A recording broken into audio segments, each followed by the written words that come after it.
Hi, we're spending a few minutes with Michelle Malkin, a fierce writer, blogger, and debater. Tell me something. I'm interested about this. Do you have any liberal friends? And if so, do you talk politics with them? All the time. I've worked and lived in the bluest of blue dots in America. Los Angeles is where I started my career.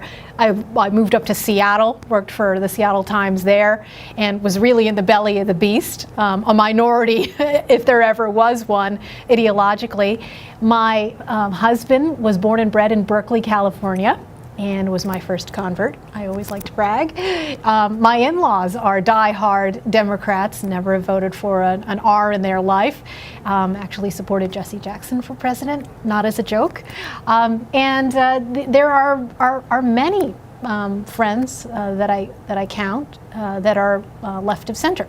I think that cable TV tends to be a very polarizing medium, and it also flattens you into a one-dimensional figure. I think the most important thing that I've tried to convey to my own kids, I've got an 11-year-old and an 8-year-old in my life, is that politics is not everything. And it's wonderful to be able to go on play dates and in social gatherings when politics never comes up at all. In a word, describe a liberal. Misguided. You've compared Madison to Berkeley, I believe. Have you been to Madison before? I sure have. And what is it about Madison? What gets you about Madison? Well, it's not always a pejorative comparison to call Madison the Berkeley of Wisconsin, but I think it's steeped in, at least academically, in progressive politics and progressive ideology, and completely unrooted from the founding principles that people outside of that blue dot understand makes America great. Should Rick Santorum throw in the towel? Is it time to line up behind Mitt Romney?